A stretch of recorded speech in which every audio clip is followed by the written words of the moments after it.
On November 5th, 2020, far from any town and in a place she refused to name, Dr. Hannah Straight filmed something unlike the quiet van life trips usually featured on her YouTube channel.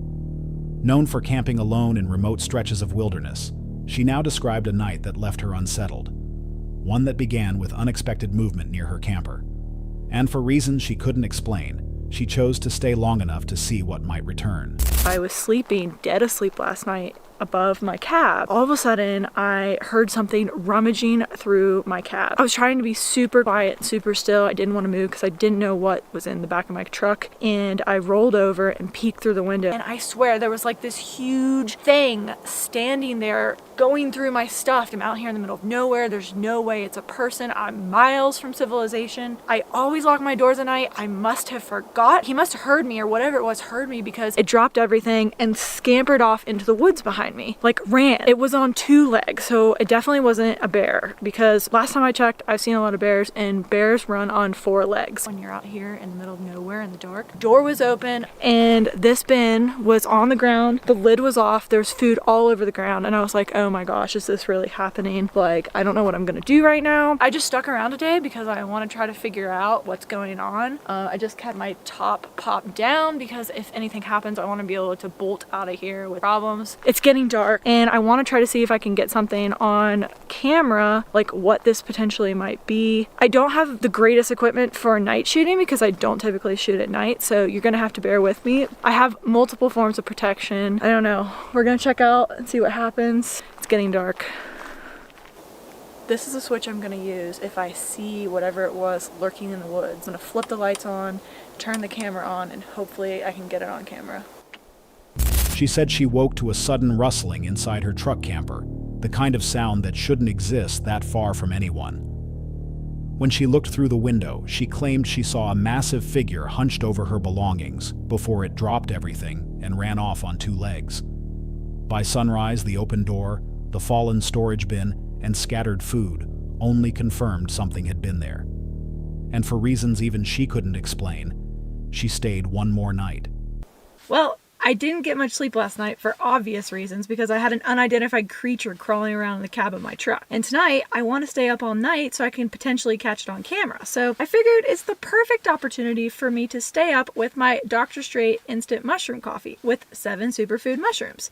No, it doesn't taste like mushrooms. Everyone always asks that. It tastes like a nice hot cup of coffee. And every purchase helps support this channel and helps me make more videos like this. You can find it at drstraight.com. And if you don't like coffee, no big deal. Just hit subscribe or give my video a like. That helps support this channel too. But for now, I'm just gonna keep drinking my coffee and perform Operation Surveillance for this unidentified creature. I have the window behind me, the window in front of me, and the window on the door. So I've got all angles covered. Leave me a comment below and let me know the creepiest thing you've ever seen when you're out camping. While I'm down here, I might as well mention, you might wonder why the camper is down. Well, I want to make sure I can get out of here really quickly if I need to, and you can actually sleep without the camper popped up. There's also a bed that you can lay out here. You flip the table and secure it and then put the cushions over it, and you can sleep here instead of up on the bed above. And you can still access all the amenities down below. I can access the fridge, all my storage, I can charge my camera and my phone, and I can access the heater. So I'm just chilling out here waiting for this creature to come alive. I'm a little sleepy. Hopefully I don't fall asleep and miss this guy. I didn't miss him last night. He wasn't very quiet, I'll tell you that. He must have wanted my Oreos. I don't blame him. Those are my favorite. And yeah, I know. I'm not really supposed to be eating Oreos because I'm a health professional, but you know, that's gonna be you and I's little secret. Well, it's been about 3 hours and I haven't seen or heard anything, but I'm gonna keep waiting.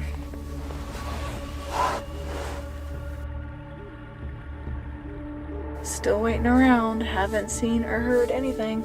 It's getting kind of late. Did you see that thing? I wonder if the outside camera got it.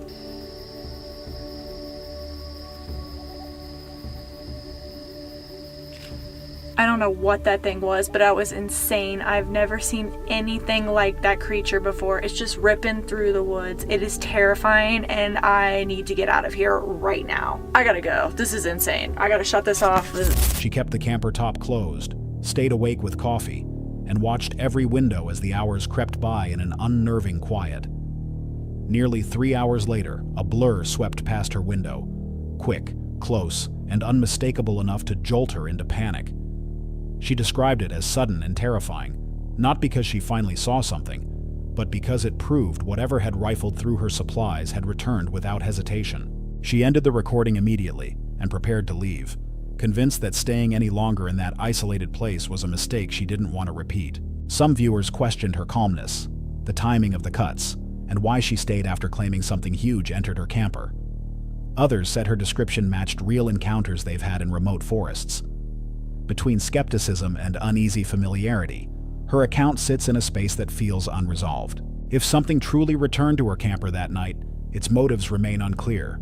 Was it curious, hungry, or something else entirely? Out there, alone and miles from anyone, what chooses to approach twice, and what made it run the moment she noticed it? Hold on a sec. If you're enjoying this so far, make sure to hit that subscribe button. Let's continue.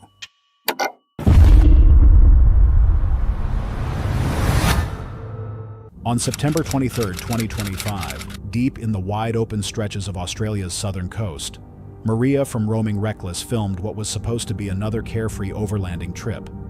Her channel usually follows life on the road, truck camping, long drives, quiet nights, and the small chaos that comes with living inside an old military truck. But this time, as the coastline shifted beneath her wheels, the journey unraveled into something far more overwhelming than she expected. Walked down this cliffside to the beach to explore, and that's where, unfortunately, the ocean claimed the life of one of my cameras.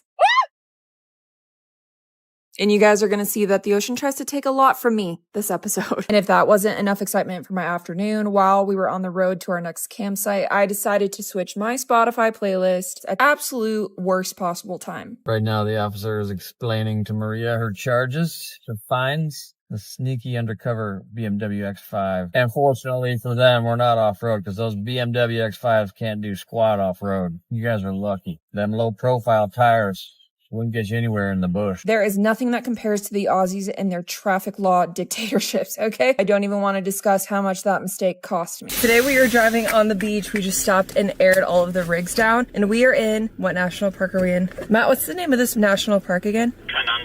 Kanunda. We're driving on the beach. Down under in Kanunda. Matt was just saying that there's a chance we could see emus today in the national park running around, so hopefully that happens as well. I'm so excited, you guys. We go for high at first, so that it's not terribly technical or deep sand. Let's get it, boys. I'm hype. As usual, we got the boys with us today. We have Matt Skinner ahead of us in his 2020 Ford Ranger. Absolutely insane rig he's got. And then we've got Joel behind us in his 1997 Land Rover Discovery that he lovingly has named Tiffany. We call her Tiff. She's been crushing these trails. Yep. So nice. Look at this. This is really a core memory. I'm going to remember this for the rest of my life, Matt. The best guide ever. Oh, you know, just on the edge of a cliff. Getting pictures, right, Matt? Getting it done. It's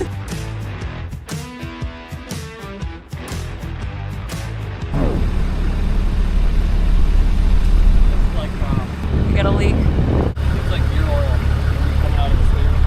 Oh, hold on. What is it? You're leaking out of the transfer case. You want to get down somewhere flat? Yep, let me get a shot really quick and then I'll come down, okay? Okay. Well, that's a pickle. We just brought the troopy up on to the hill to get some reveal shots, drone footage, and apparently I've got a leak in my transfer case now, so we're gonna have to get the troopy on flat ground so the boys can figure out what's going on. Thoughts? Questions? Concerns? Wouldn't be roaming reckless without a breakdown, right? Yeah, this is draining out of the bottom. I'm guessing you cracked the transfer case or something. I'm gonna take this off. There's no way I hit anything that hard for that to happen. Oh.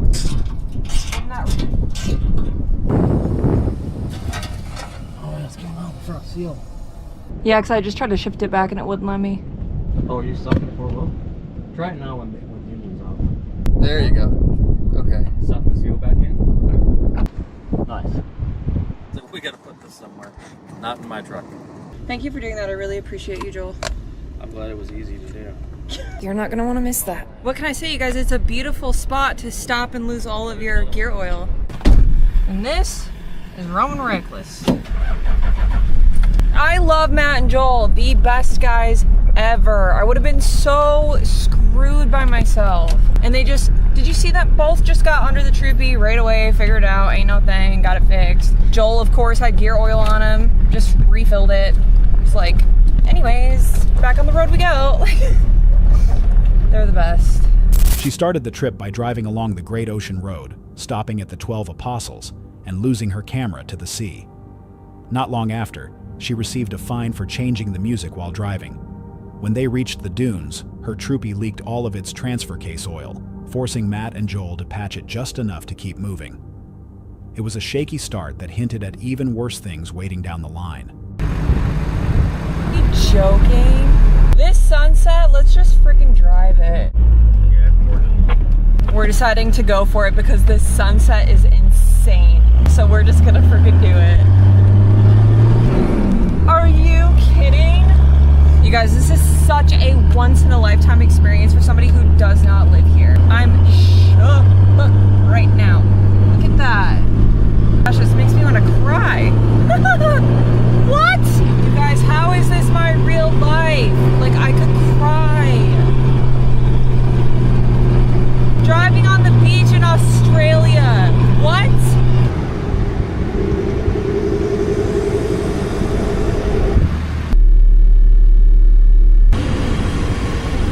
Dangerous to go ahead.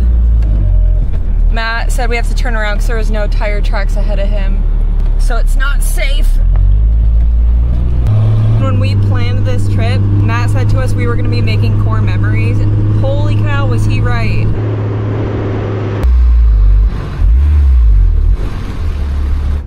Might have just gotten myself into a pickle. Can you reverse straight back? I'm gonna try. Try turning your tires left to right, like full lock. No dice.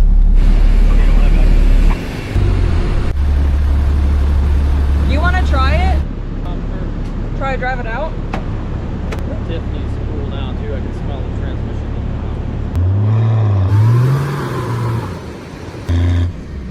Wow. It feels like it's stuck. Like. Troopy stuck in deep sand. Gorgeous scenery, but Joel's gonna try to get us out right now. Am I getting the front wheels to spin? They're all moving. They are?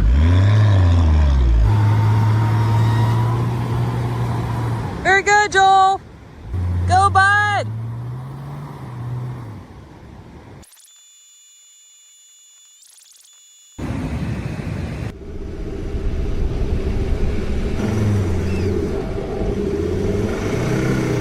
Yeah, it looks like Matt is stuck too. 2 out of our 3 rigs are stuck.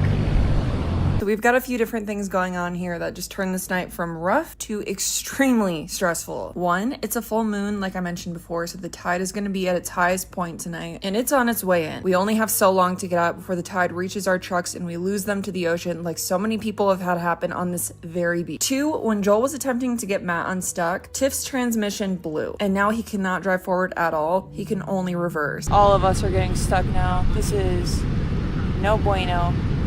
Now we're all 3 stuck. We spent the next half hour trying to make progress on getting Tiff off the beach, but with how slow it was winching and considering the tide was only getting closer, we decided it would be best to basically throw in the towel and call an emergency 4x4 rescue group. Matt left to go find service to make the call, and Joel started messing around with his transmission while we waited. He's running up here. Full truck rescue guy is on his way. Yeah? He'll be here in about half an hour. Oh, sweet. To get me where? He reckons he'll get you up to the fucking campsite. Oh, heck yeah. We spent 3 hours getting it from there to here. But we're gonna have to go get the troopy out of the way. Okay. Go with that. I'll wait here. Good. Oh, weird. Having fun, are you? Yep, I'm trying. Silver linings. Yep. Just rolling around. Yep. We all were getting stuck. Do you really think it was the tires? What's that? Do you think it was the tires? Must have been. Makes sense. No way. Matt, no way.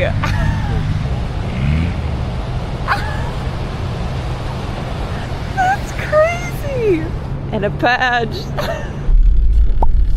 We just went up a huge hill and that Pajero just towed Joel up the entire thing as dead weight. I mean, obviously in neutral, but that is wild. What an insane night. As daylight faded, the group still chose to push toward the beach. The tide was already high under the full moon, but the glow of sunset pulled them forward. The first trap came quickly. Matt sank into the sand, then Maria, then Matt again. When Joel tried to pull him out, his own transmission failed, losing every forward gear. The tide kept rising, swallowing distance faster than they could dig or recover. 3 trucks sat stranded in soft sand, pressure gauges broken, tires overinflated, and time slipping away in the dark. The ocean wasn't waiting for them to figure it out.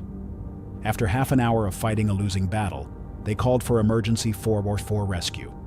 When the tow rig arrived, a Mitsubishi Pajero, it hauled Joel's disabled vehicle free in seconds, undoing hours of struggle with almost no effort. Exhausted, the group returned to camp late at night, then spent the next morning towing Joel's broken truck into town before heading back to Melbourne to ship both vehicles home. It wasn't the ending they wanted, but it was an ending they were relieved to reach. Many viewers later pointed out that nothing supernatural threatened them that night, only timing, judgment calls, and machines pushed to their limits. Others argued that choosing the beach at high tide guaranteed trouble. Either way, the chain of failures created a tension that felt impossible to escape. They left with their trucks intact, but just barely. If the rescue had been delayed, even minutes, the tide might have taken everything. It raises a quiet question. How close did they come to losing far more than a story?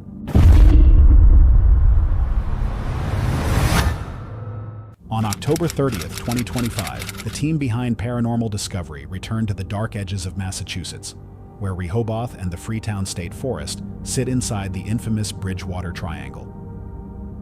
Known for exploring legends, cryptids, and unexplained encounters, Lomar and Steve set out for another off-grid night. They weren't searching for danger, but something in those woods had already marked their arrival. What's up, family? We're back in the Freetown State Forest. Yeah, I'm actually back here because last night I encountered something like beyond strange. It was weird to me. It caused me pure fear. But the reason why I'm back here today is because I woke up, I'm like, tonight's a filming day. And if it's a filming day, what can I do to be proactive of the case that I experienced last night? Okay, well, we made it to this path. I'm gonna be real with you guys. One of my videos that I did here, I did it solo, keep that in mind. I heard this weird residual, like almost satanic murder scream. But it was some sort of ritualistic, satanic murder scream. I thought I saw someone. Yeah, like a murder scream. I'm not joking. A murder scream. It was weird. I was kind of thinking, like, could it have been a residual, like, satanic murder cry from someone actually being murdered in the past? And then I heard it in a residual way. I couldn't tell you. But since I am in the area right now, I think I'm going to walk down it now that I have daylight. So I literally walked down here alone in the middle of the night. Where I am right now is smack dab in the Freetown State Forest. A lot of sketchy people. Love how the moss is just kind of going over that. Now my worst thought kind of goes to finding a dead guy. And that's just my anxiety, I guess. Hope someone's not unalived in here. Whoa. Hello? Someone there?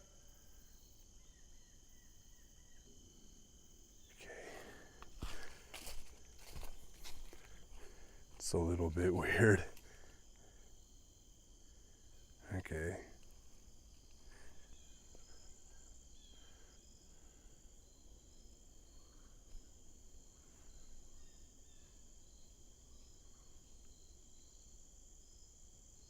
Hello? Does somebody need help? Can you call out?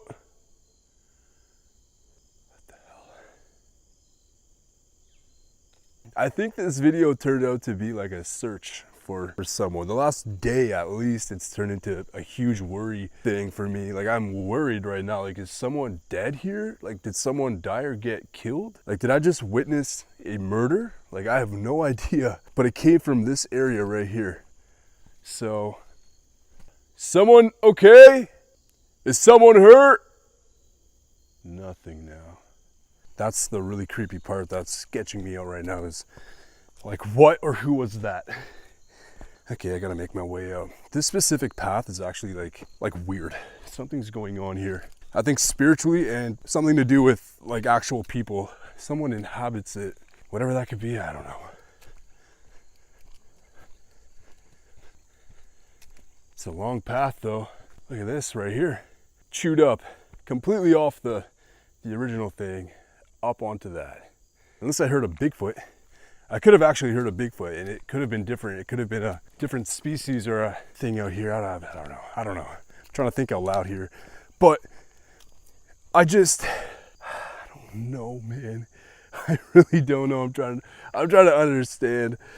I'm getting hungry right now. I'm gonna go get some wings and yeah, have some chicken wings, to be honest. That's what I'm gonna do. I'm gonna have some chicken wings right now.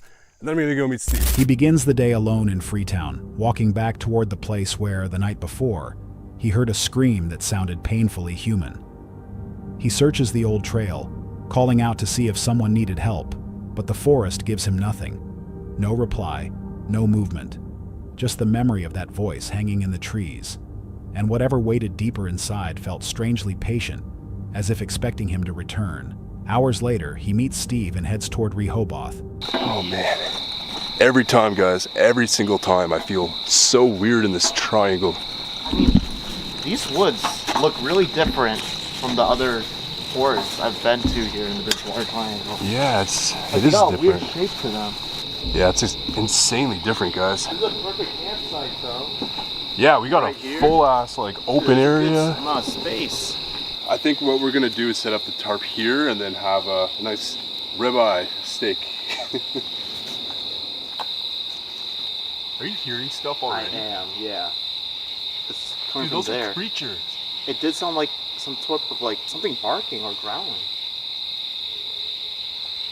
Dude, it's coming from that way. Are you sure? I think it's coming that way.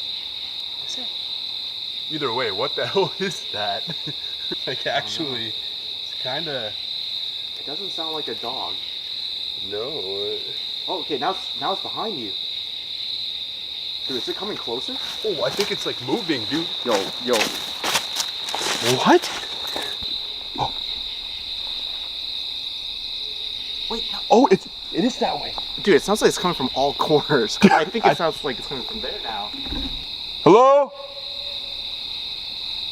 Dude, it started from my ears at least, from there, and then I heard it from where you pointed. Like circled us. And then it went, what is that?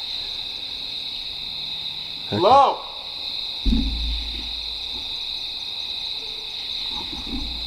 Bro, what is that?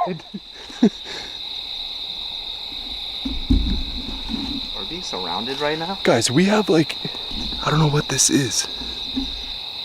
It's kind of sketch because it's like a whoo, but it's What the fuck? in different. Bro, now it's coming from that way. But it doesn't make sense. It can't just start from that corner to that corner to this corner right here No, whatever it is, it's moving. Like it's, at a fast speed. yeah.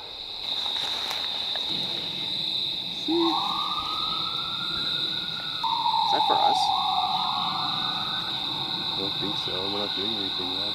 Yeah, we're not. I think we're It'd be so fine. funny if the cops actually. I'm recording. It'd be so funny if the cops pull up. What are you doing? Ghost hunting? Yeah, right? I don't know if you guys can hear that. There's like police, like way down the road, but oh well. Yeah. Fuck it. Choosing a secluded spot near the western rim of the triangle. As they settle in, the silence fractures. A bark-like growl circles their camp, quick, shifting, moving from one side to the other with unnatural speed. The two stand still, listening as the sounds drift around them, never close enough to see, but never far enough to ignore. And with every pass, the night seems to sharpen. It's really juicy. Yeah. I heard something. Why does it feel like we're being watched? Yeah. It's like, it's everywhere. Well, you're gonna see two Filipinos tripping out pretty soon. Gotta say, it's We're okay. Alright, so we're gonna throw Spirit Talker on for a bit. See what we get. Gruesome. Gruesome. Bird. Bert. Bart? I know what you fear. Oh, no one here is named Bart, so. What do I fear? Or what do we fear? Eyes. You just mentioned that.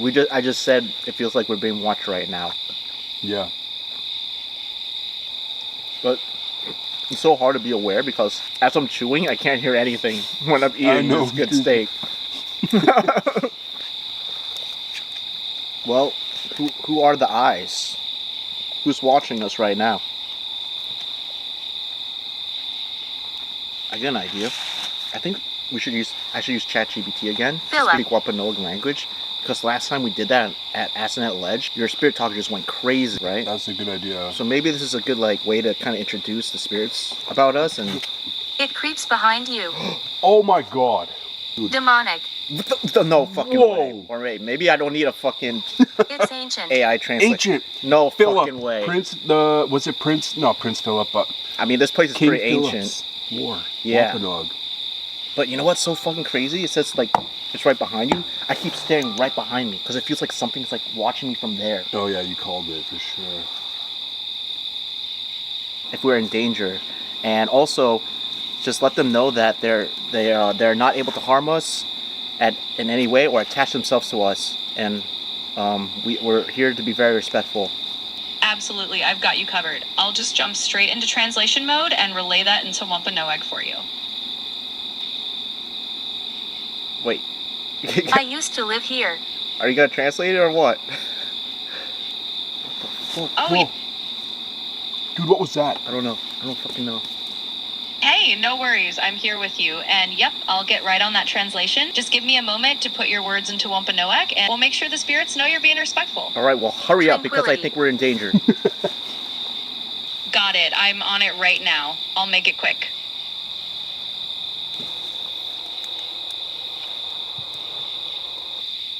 Whoa, My light died. My light died. Bro, I was literally charging it. That's why I brought my power bank earlier. Is it charged right now? No, it's been charging. While we were cooking, it was charging with my power bank. Hung.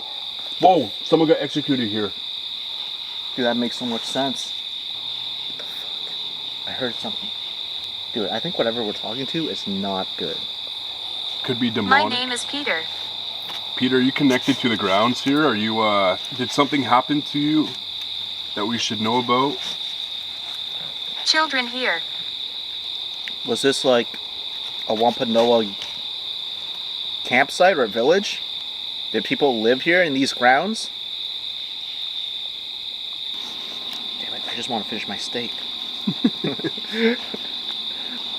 Peter, are you the red-headed ghost that people see? Drink.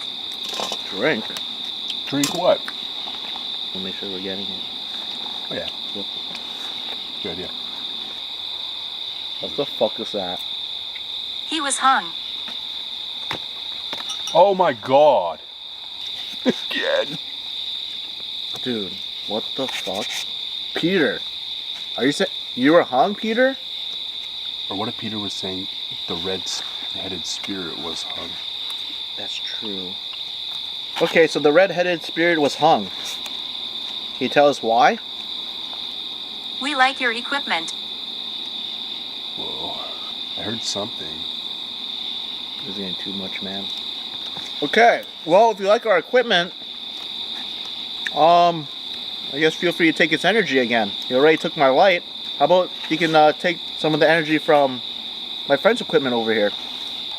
1950s. 1950s. The satanic stuff went down in the 80s, was it? So that's Not satanic, it's not a satanic reference. What happened in the 1950s? I'm very happy. Okay. Are you happy because you have people to talk to? Are you happy that we're here? See what's going on, a bit at least. They found my body. Oh my god. I was hung, they found my body in the 1950s. Okay, so we're getting some stuff. Realistically, like, we don't know exactly what's going on, but I do think there's someone here. There's definitely someone and something, like, making weird howling noises everywhere. It's coming from deeper in. Uncertain of what's stalking them, they turn to the spirit talker, hoping for clarity. Instead, the device spits out grim words. Gruesome, then hung, then the name Peter, paired with a reference to the 1950s. Before they can make sense of it, the flashlight in his hand unexpectedly dies, despite being fully charged earlier. They take it as a sign that something unseen has drained the energy. But the forest has one more answer waiting for them. Wait, are you talking? No, I didn't say anything. Like, actually, I didn't say anything. I heard voices. What the? I wish my flashlight was more powerful. I control this place. Where's the path? Oh, right here. Watch your step. Oh man, this forest looks like a mess. Guys, we actually could be going into a trap right now. Someone is out here The good again. thing is, we can't get lost if we just follow the light back. True, we do have our camp light. Wait, Does what? it look like there's someone at the camp though? I just thought I saw something move within our camp. Yeah, it looks like there's a figure standing by our stuff. I'm not joking. Hello? Should we go back? Wait. Does it not look like there's like someone standing like by her? It does. Dude, I literally saw something like walk by too. I can't capture it from this far. It looks like there's like a silhouette of someone by like the picnic table. We occupied this land. Dude, it's been saying that forever. There's people that live here, either physically or spiritually.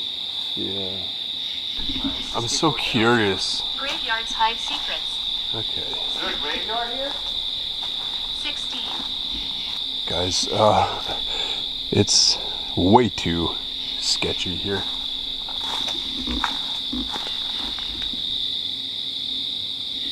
Sacred. There's a trail? Of the diarrhea. Yeah. No! Not even kidding. So it turns out 3 videos in a row, I end up chasing something out of these woods. How far does it go, man? Well, it led this way. Yo. This tree got knocked down. Yeah, there's a lot of this stuff over there too, this whole thing. Oh yeah, probably. Oh dude. I heard a car pull up in the parking lot. Destruction. Let's go back. Damn, I don't know what happens, but every October, the scariest shit happens, and I don't know why, but I do know this. My light's dead. Okay. Turn off. Oh, fuck. Okay. What just happened? Dude, there's someone at our campsite. Well, not even kidding. I saw like a shadow move. Are you serious? I think it's by the table. What the fuck? That's my eyes are playing tricks on me, but bro, I swear to God. Oh my god. See it right here. You can see it from here. You see him?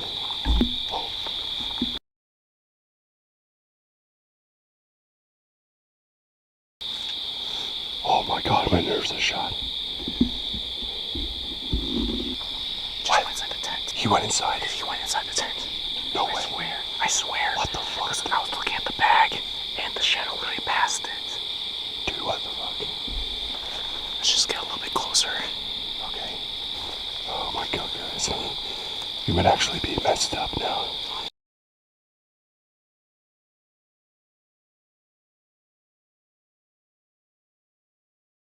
Fuck. What should we do? Dude, I don't know. I think we gotta wait. Or at least call out or something. Alright, let's get closer. Oh fuck. Okay. Hello? We know you're in there. We got guns, and we're gonna use them if we need to. We have to come out. We mean no harm. We find it kind of weird that you're hanging around. This is our campsite. I literally saw you go inside a tent. Oh shit. I'm gonna give you the count of 10 to get out. 1, 2, 3, 4. Whoa! Whoa! Whoa! Whoa! No! Oh shit! Whoa! Dude, our stuff, dude! Oh, no way. No way. Come on, come on, come on, come on. Oh, shit. Dude, Steve's literally leaving right now. Oh, no way. Oh, come on. One. Oh, stop. What's going on? The fuck is that? Someone's over there. Someone's legit. Someone's actually there. Or that was like spiritual. I don't even know at this point. But somebody. What is that? All of our stuff is legit still there. I think I actually see someone still moving over there. Oh my God. When they finally return to camp, a dark silhouette stands beside their table. The figure doesn't move until the camera shifts toward it, and then it slips into their shelter. They shout, warning it to leave, and chaos erupts as something inside rustles and bolts away into the dark. They can still see movement at a distance as the encounter ends, leaving the camp in shaken silence. Some viewers noted that the growls resembled dogman howls, while others claimed to see more than one figure shifting near the trees. Even stranger, several people reported their own Spirit Talker apps echoing phrases like "forest" and "you are trespassing" while watching the episode. If no predators are known to roam that part of Rehoboth, and if two shapes appeared when the team only saw one, then what exactly followed them through the woods?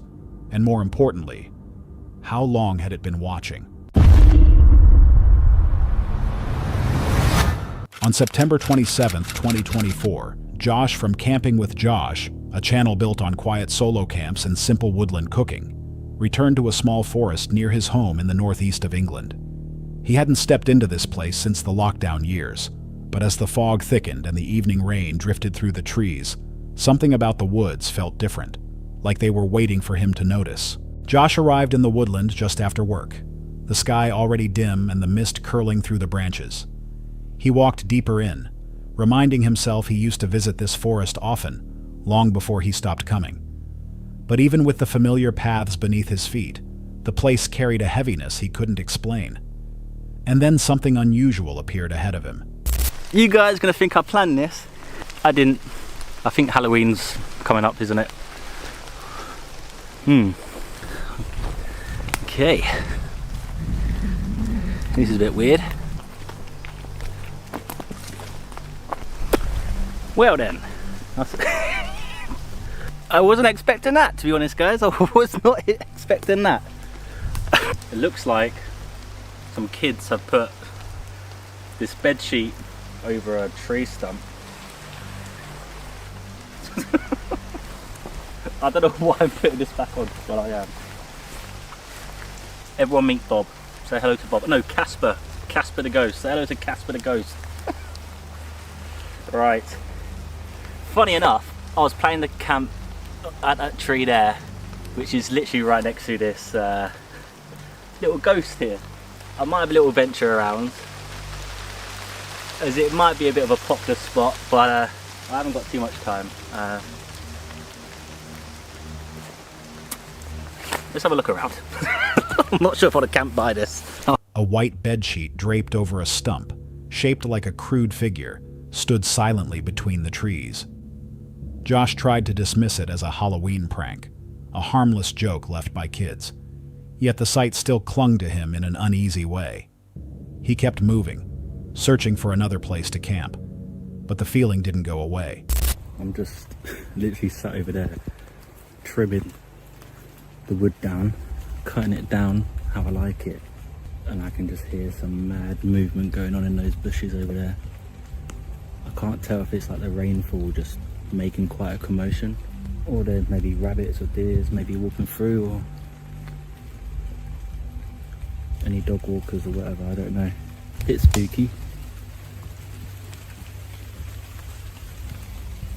it'd be just the rain anyway. I don't know why I let these things play on my mind sometimes. It happens, you know, guys, it happens. Literally, camping out solo is a wonderful thing. Many reasons. But sometimes your mind just plays tricks on you. And you think you can hear like treading through the woods, but can't hear any talking, can't see any torches. It's just me in here, I assume.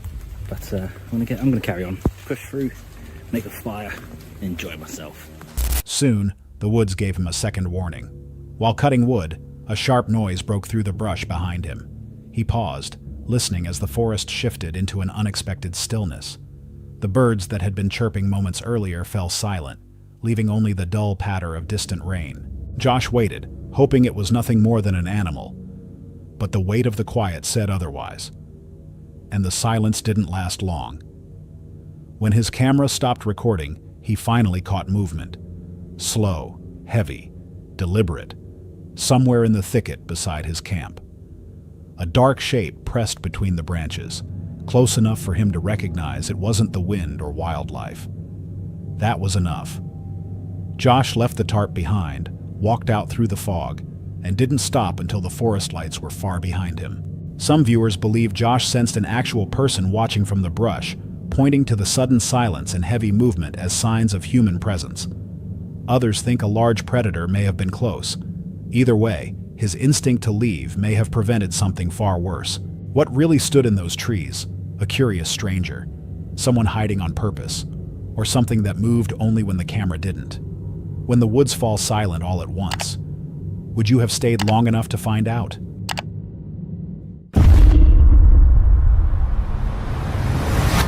On September 12, 2023, at a quiet parking lot where he planned to rest for the night, a truck driver behind the channel Master Truck Driver filmed something far from his usual calm, solo camping routine. His videos normally show simple nights on the road, cooking inside the cab, and settling down after long hours of driving.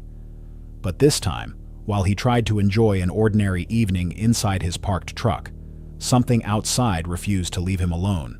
What? What is this?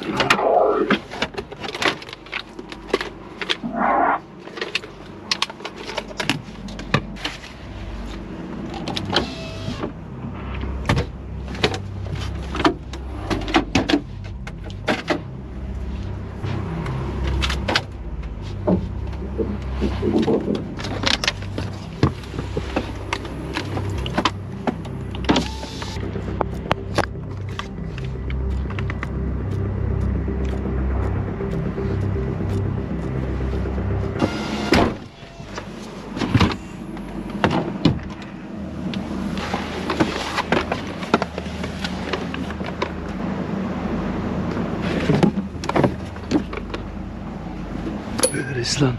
Fuck.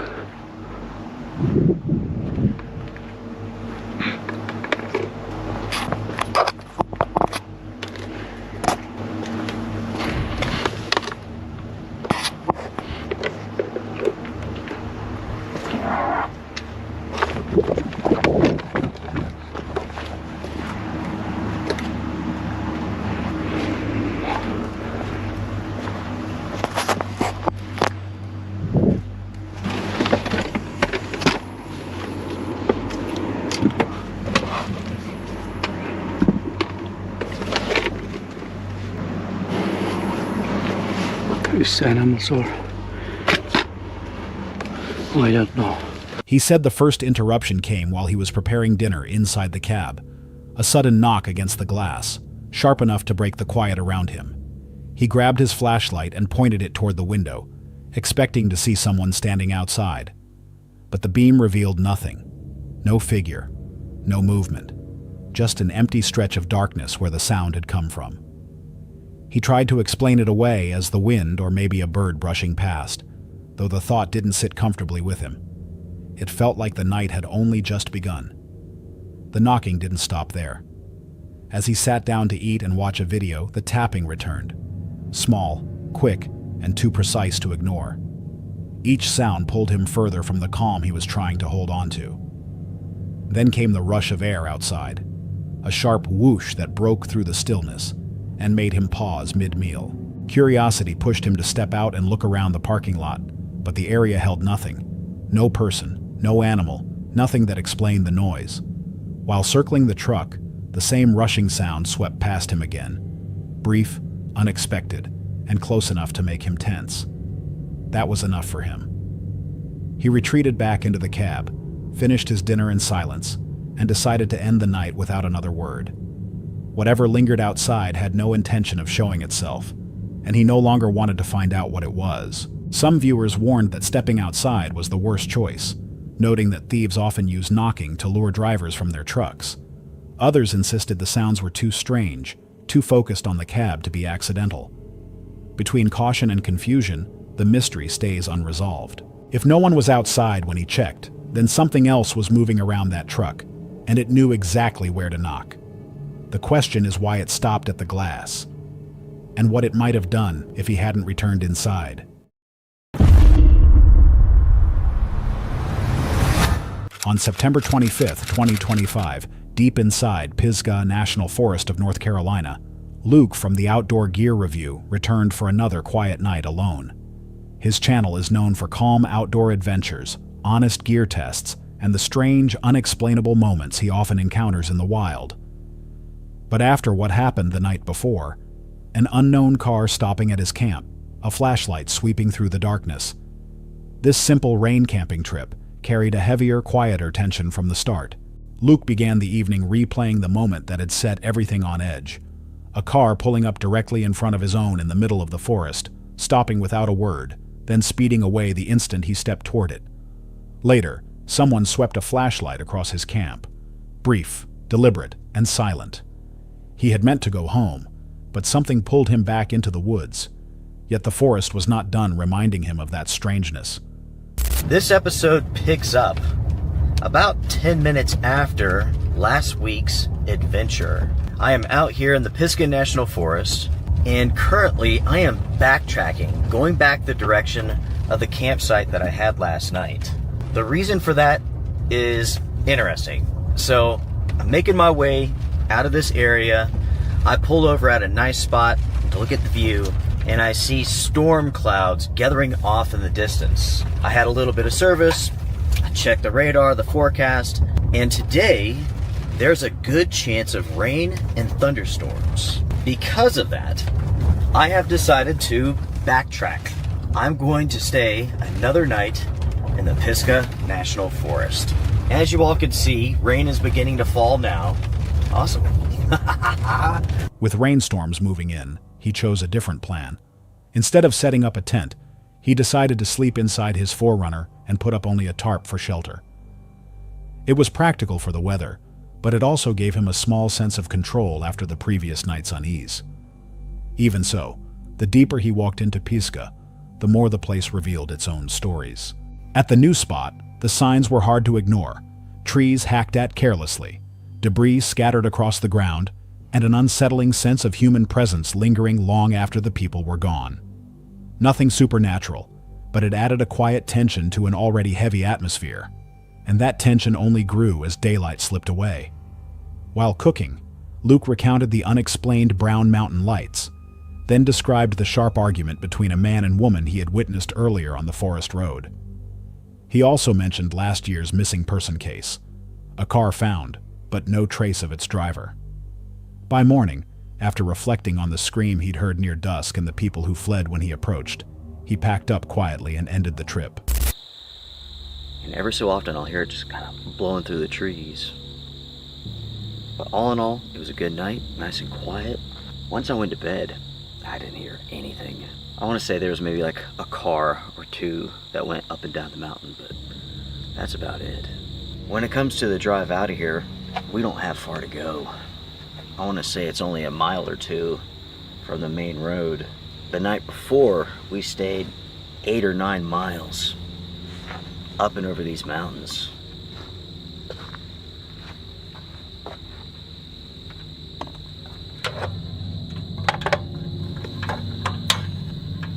My friends, this is so much better. The 4Runner is blocking the wind, and I have my heater here. Life is good. Cheers.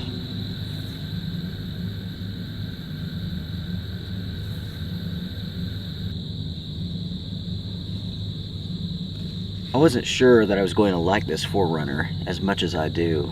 Previously, I had a Toyota Tundra, long bed, and a ton of space. But then I decided I really didn't need a vehicle that big. So I got this. It was a good change. In the smaller space, hasn't been a problem. Now, Susie and I can't sleep inside of this thing together. Not unless she's like on top of me or whatever. Vice versa, I don't know. It's early, folks. It's early.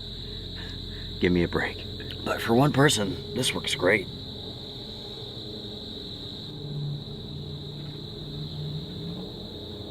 I was texting my brother last night. I don't have good data connection out here. I can't surf or anything like that, but I can send text messages. Anyways, I was telling him about the odd experiences that I've had out on this trip in part 1 and in part 2. Just in case you didn't watch part 1. After I set up camp, a vehicle stopped right in front of my campsite and just stayed there long enough for me to like get up to like go see what's going on. And as soon as I approached the vehicle, they sped off. And then later on in the night, someone's shining a flashlight into my camp from the forest. So I walk out on the road and there's 2 people, I don't know, 30 or 40 yards away. I shine my light at them. They shine their light, they start walking towards me. I start walking towards them thinking they needed something or whatever. And as soon as we got close, they just took off running to a campsite that was apparently across from mine. Then, all of the odd stuff that took place yesterday, I don't know, who knows. Some of it I haven't even spoken about. And I might as well tell you, apparently there's a campsite up here on the hill. I can't see it, but yesterday evening I heard the people who were there. It sounded like a younger woman, I would say teenage, maybe 20s. All that I could hear were the F-bombs that she was screaming out. I don't know if she was talking to someone in camp or someone on the phone, but no one's gonna effing tell me who I can effing date. Seriously. Many viewers echoed Luke's unease, noting that national forests often hold more risk from people than wildlife. Comments about robberies, strange road encounters, and kooky campers suggest his experience fits a pattern. Remote areas attracting unpredictable behavior, especially on forest roads near dusk. If the scream he heard wasn't tied to the argument earlier that day, then who else was out there in the dark, close enough for him to hear, yet far enough to remain unseen?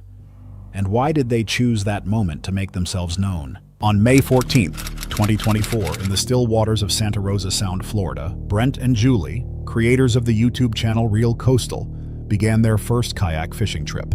Their channel had always been about calm coastal life, about learning and sharing the quiet rhythm of the sea. But on that day, the calm felt different. The water seemed heavier, the silence longer. Learning something new often looks peaceful from the outside, until you're the one trying not to tip over. Julie held up the soft Z-Man paddle tail she'd been using, its edges torn apart by small pinfish. She forced a laugh, swapping it for a new lure, but the mood had already shifted. The story behind the kayaks, you guys. I've been asking Brent for a few years now to keep an eye out for kayaks, simply because I want to learn something new and look at new water, fish a new area. And kayaks are so much easier to travel with than just about anything. But a local guy contacted us and said, hey, there's 2 kayaks with all the gear, camera equipment, all that, for a really, really good deal. So we're thankful for him letting us know that he was ready to sell. And that's how we got these. It's new experiences, new time on the water, maybe even some new fish. We'll see. Oh man, first fish of the day for me. Nice little trout. And there he goes, easy release. And this is what I'm using. Fish bites, I don't even know, it's like orange shrimp plastic on a 1/8 jig head. But man, look at that plastic. It has been destroyed today by the pinfish. They're everywhere. Crazy. All right, the Stinking pinfish are so terrible that this is what I'm switching over to. I was using that plastic shrimp. I'm gonna throw this on and see if we can get some redfish. I'd really like some flounder. It's one of my favorite eating fish. So I'm gonna get this switched up from this demolished plastic to a new one. What began as curiosity now felt like effort. Every cast, every adjustment, another reminder that neither of them quite had control. Then Brent hooked into something strong. I will see how my kayaking skills are. See if I can land this thing. Oh, come on. Come on, turn, kayak, turn. My drive is a little screwed up, guys, so I can't use my reverse. Is that a red? It is a red. I got the net. You think he's gonna go in there? Oh, he could fit. I might be able to fish real quick. If I can get him to come on the other side. Oh, that's a beautiful rod. All right, you can try. Julie's got the smallest net in the world. She wants to net this thing. I don't know. I'm coming. All right, ready? No, no. It's got to go head first. And I have no reverse right now. Oh, I forgot. I'm going to try to... No, you're pulling it away. Got him? There we go, guys. Open your drag. I got it. Nice, beautiful red, babe. Now we're all really... Why? Because I have no reverse. You know what this is, guys? Cluster. Newbies. Newbies in the kayak. Oh. Man, look at that beautiful red. I got it. The kayak jerked hard, spinning as he tried to steady it. His steering drive wouldn't reverse. Every motion only made things worse. Julie moved closer, reaching with the tiny net they'd brought. He didn't say much, just kept fighting. Against the fish, against the kayak, maybe against his own rising frustration. When they finally landed the redfish, both of them looked exhausted more than thrilled. And what I do, I don't know if it's the correct way, I aim towards amongst the grass flats. I'm on. And it feels like a flounder because he's not really shaking. Brent, I just lost him. That was definitely a flounder.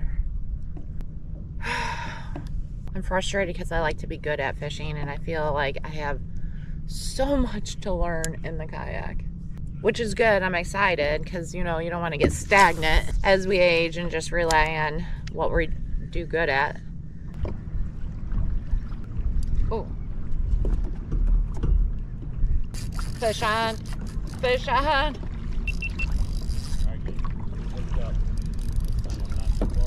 Oh, man. I gotta turn my kayak. There's so much. You got your net because this is gonna be a good one. I mean, oh, it's a red. It's a red. All right, just try to keep him away from my kayak. Keep him away? Yeah, until you got him under control and I'll let him. I got him. I got my leader. Oh, man. I wish I had your net. No, dude. Around the front. There you go. You got it. You got it. Oh, he's a beautiful red, Brent. I'm coming as fast as I possibly can. Just put it down in and I'm gonna walk him over, hopefully. He's right there. I'm gonna get his head up. You can get him up. Hang on, hang on. Good hook set. Real good hook set. Come on, dude. Please, I need a good one in the kayak to make me love it. Just give me that net. Oh.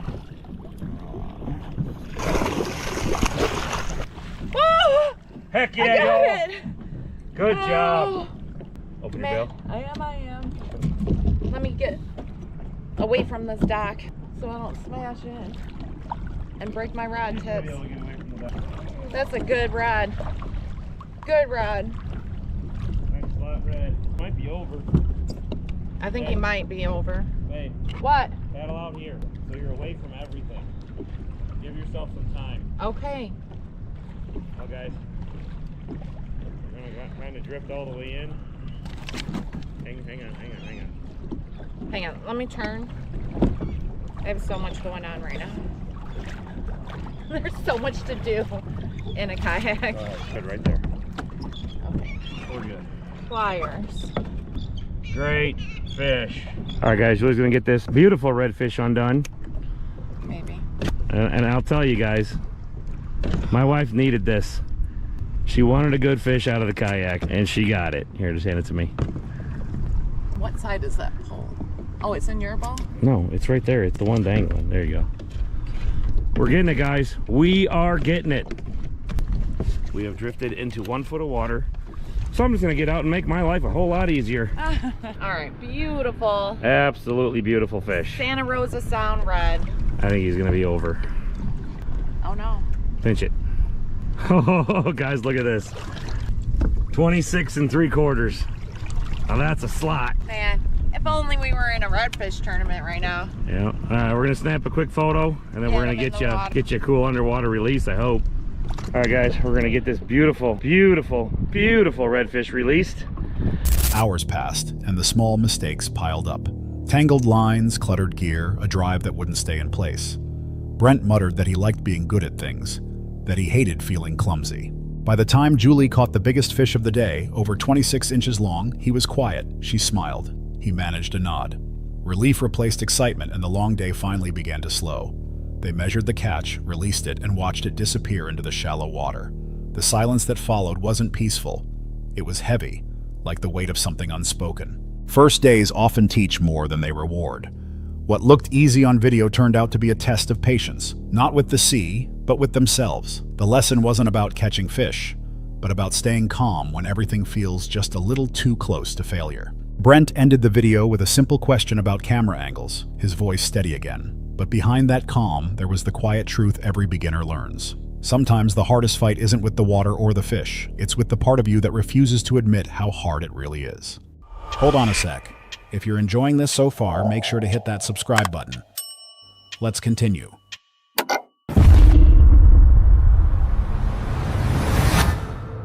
It happened on April 29, 2019, at Smith Mountain Lake in Virginia. 2 college anglers from the YouTube channel Bass Assassin TV were filming a regular outing when an unexpected situation unfolded. What started as a calm day quickly shifted after law enforcement appeared in their frame.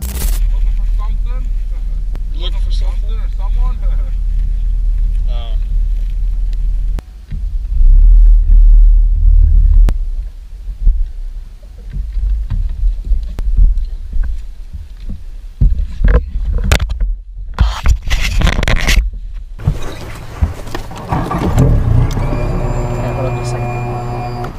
In the boat. Alright, hold up just a second. I got one more unit coming. We got about 10 people going to get him. He should be back that way. Alright. He swam from across from the far side over to this little peninsula. We're looking for a person in purple. Person in purple? Soaking wet. Okay. He missed the dog by half a second. That dog jumped at him and he jumped in the water. Oh, I'm gonna. We got one more guy coming. I'm gonna get on the dock before he gets here. You want to grab that dock? Yeah.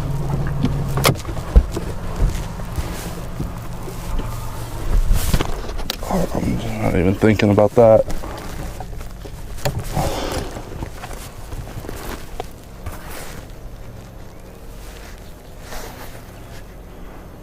Let's just go. I don't know where he's at. All right. Authorities were searching for a man who had fled into the water while facing several warrants. The anglers were asked to assist, and their boat became part of the pursuit. The atmosphere changed immediately. The routine fishing trip turned into an active search across the lake. Right there. He's in the water, so don't get him. All right. Slow it up. See his head? I see him. Pull him up on the side. Get up on the side of him. Is that you're trying to get? Get him up, go pull him in. You done playing around yet? What are you running for? Get on the boat. It's only a matter of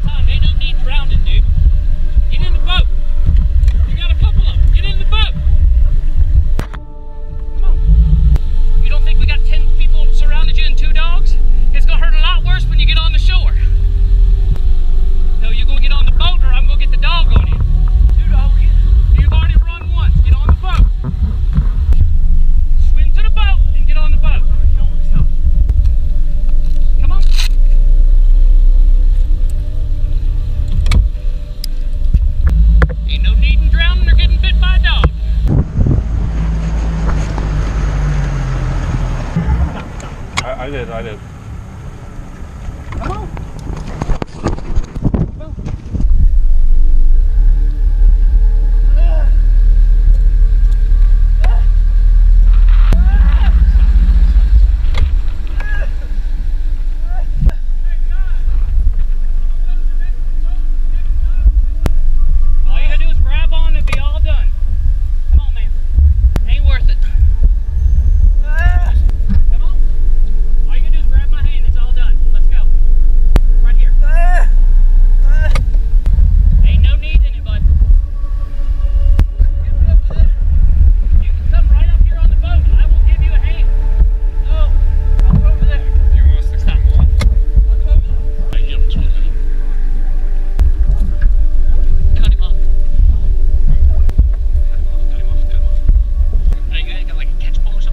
Yeah, you can use the net if you want. Yeah. Okay. That's fine.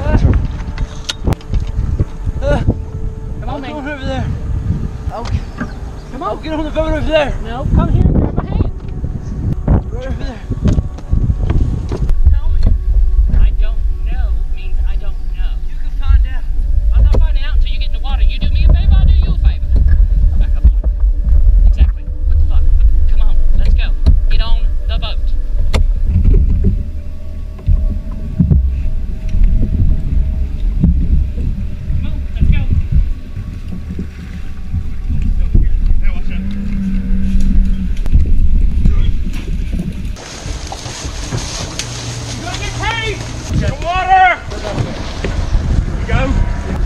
Hey, you guys. Yes. Yeah. Do you want to get in? Yeah. Okay. Trying. Cam up higher.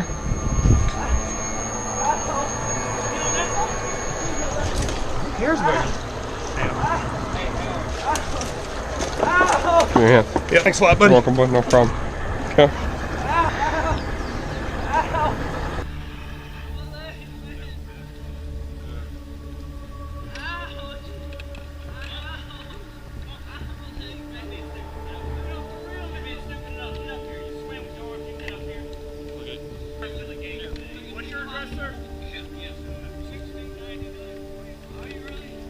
Get up here now.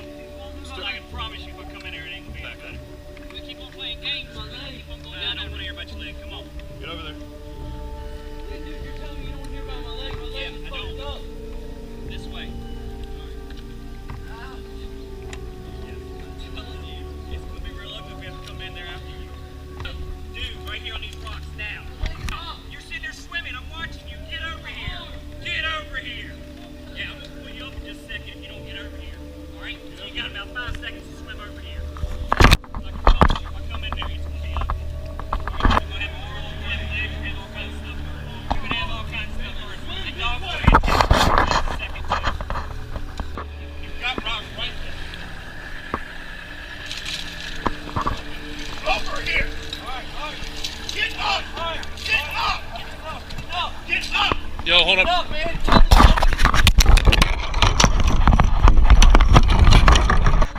I don't care about your leg right now. Put your hands behind your back. Over me. Give me your other hand. Look straight to me. What dock you guys want to get dropped off at? Let's get him in here a little bit better. Yeah. Footage from the day shows the officers scanning the water and coordinating their approach. The suspect could be heard in the distance, and the tension grew as the boat closed in on his location. What followed was a brief but intense sequence in which the man, exhausted and struggling, was taken into custody. Once everything settled, there was a moment of silence on board. The officers secured the situation and radioed for support while the anglers processed what had just happened. A simple fishing video had unexpectedly become documentation of a real arrest in the middle of the lake.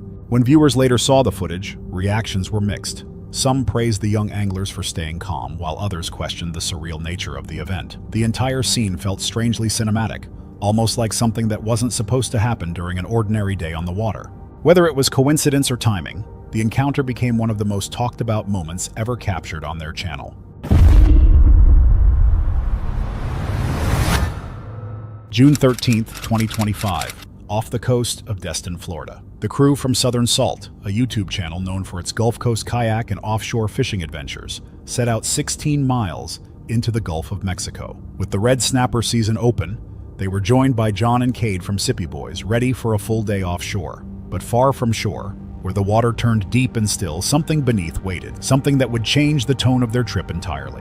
Y'all, we are in about 90 foot of water, moving up on our spots right here, and as you see, we are already loaded, not even on top of the marks yet. Lots of fish in this area. We're about to rig up, get ready to drop down. I'm probably gonna start off with a jig, and we'll see what happens from there.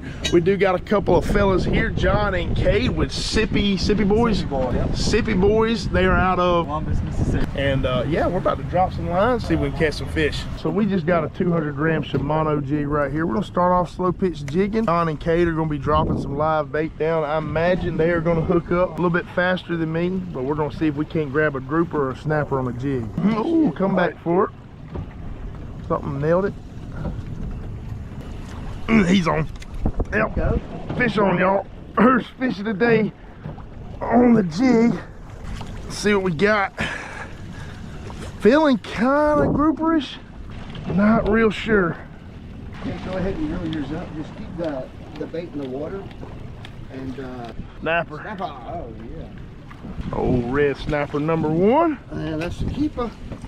All right, so Captain Ryan Reed here is a federal permitted guide charter, and so their season opened up June 1st for these red snapper right here. They got to be 16 inches. We get to keep 2 per person, and my fish here today are going to be going home with John and Cade, so we're going to donate a little bit to their box. The morning began with routine precision. Bait loaded, jigs dropped, and the boat settled over 90 feet of clear Gulf water. Within minutes, the first rod bent. A solid red snapper, bright against the deep blue. Laughter filled the boat. The next line followed, another catch. The season had only begun, and the ocean seemed generous. Then came the strike that didn't feel right. The pull was heavy, erratic. Come here. He's coming in. Ah, he's feeling big now. I think something. I think we found the culprit, y'all. Yep. So I hooked this guy first. Shark. Oh man, that's a heartbreaker, y'all. Well, that was a decent snapper. Yeah, it was. Oh yeah. That's a sad thing about fishing out here offshore. The sharks here lately have gotten horrible, and this happens really all too often. And the sad part is there's still a really good cheek right there, or a collar, but you know, we're not going to use this one to go in the box. We'll throw him back, try again. When the line broke the surface, the celebration stopped. The fish, a large red snapper, was missing half its body. The bite marks were fresh. No words were needed. Captain Ryan simply nodded. Sharks. In recent seasons, he'd seen it more and more, fish bitten in half before reaching the surface. It's been horrible lately, he said quietly. The crew reeled in and agreed to move. They motored to shallower water, 75 feet deep, hoping to escape what lurked below.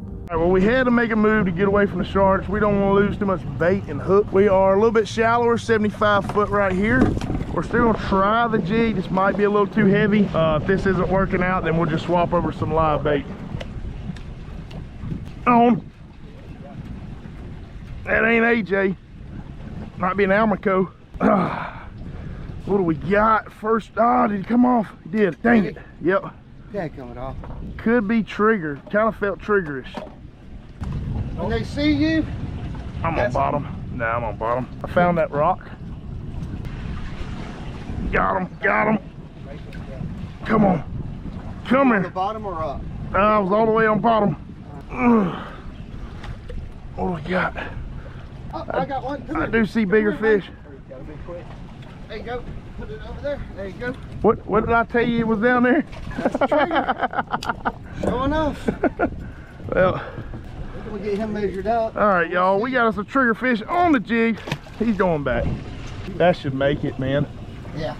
So Cade caught the stamp and I got the trigger fish. Right. Got to go 16 to keep. 16. Yep. Always looking for stamp down here.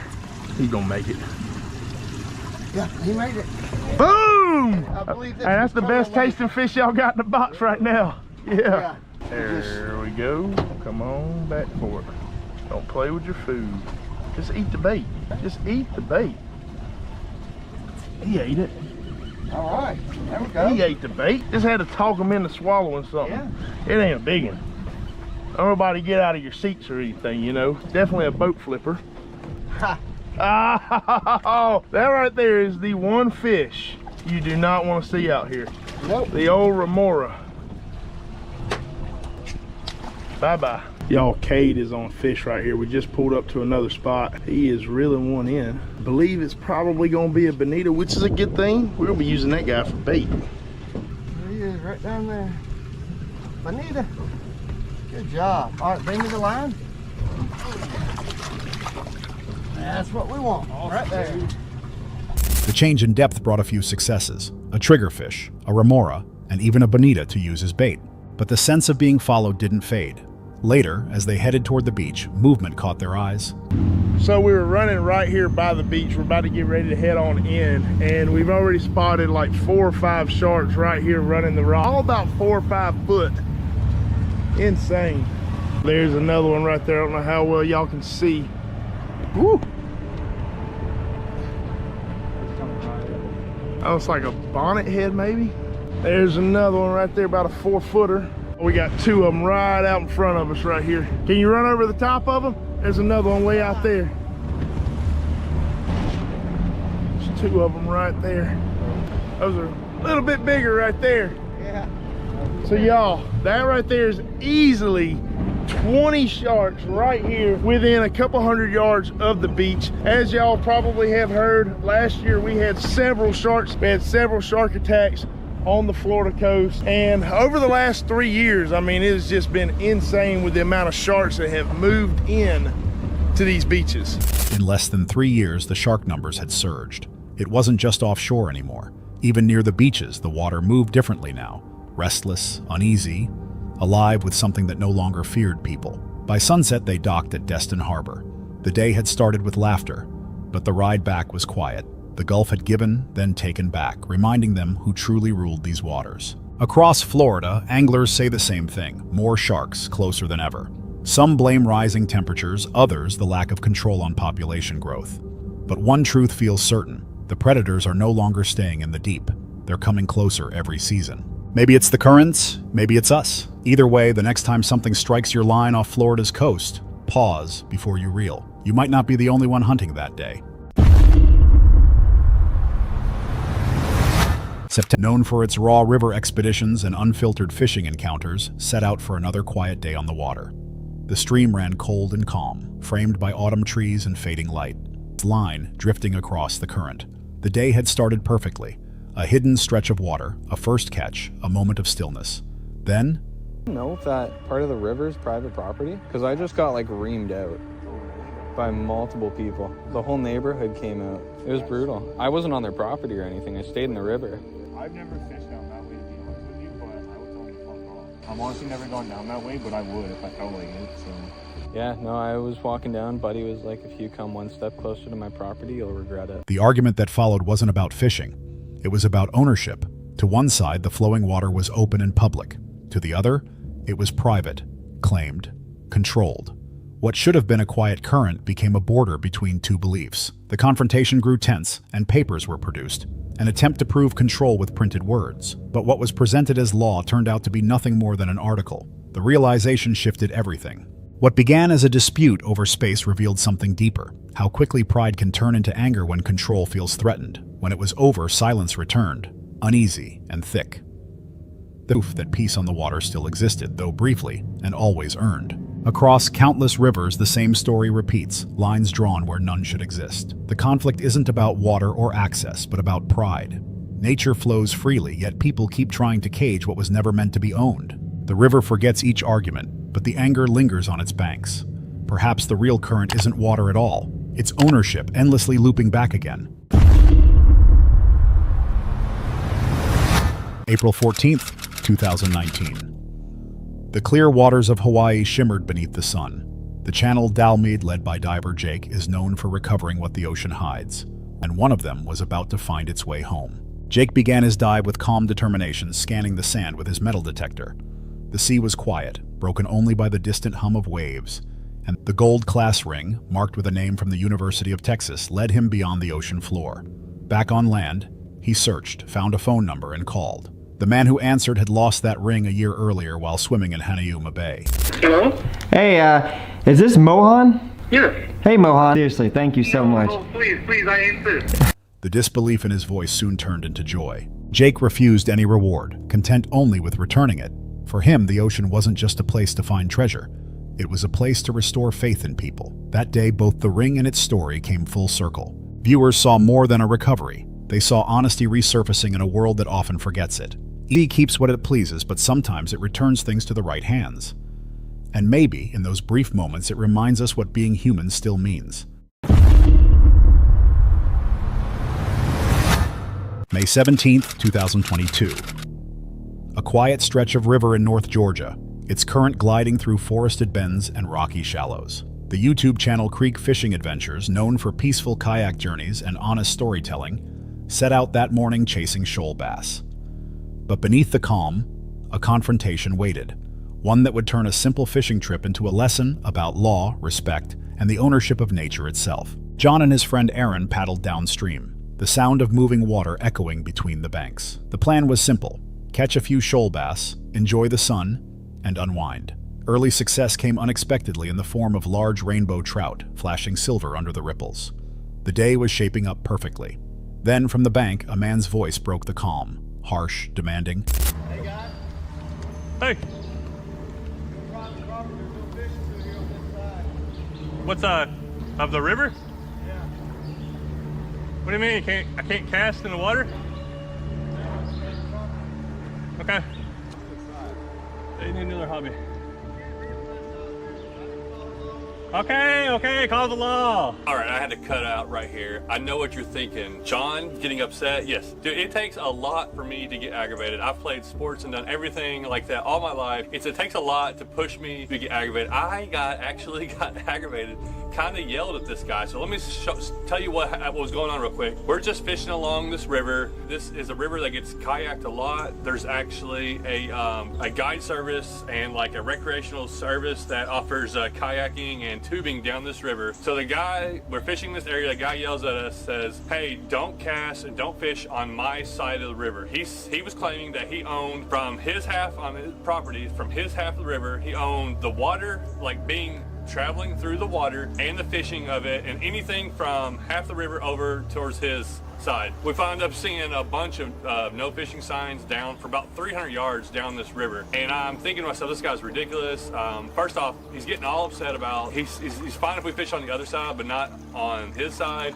A lot of things going on here, and I got really aggravated really quick. And before I tell you, you probably think you know what the right answer is. Who is right, who is wrong? Can I fish on that side? Can I kayak through it if I'm not touching the ground? You know, there's lots of rules. I'll explain it as best as I can at the end of the video. But let's get back to the fishing because there's a couple of interesting things that keep on happening. So I calm down and we get back to fishing. Claiming the water as his own, he shouted for them to stop fishing on his side of the river and threatened to call the law. Confused, John and Aaron drifted in silence, unsure if they were truly trespassing. Later, back home, John researched the issue.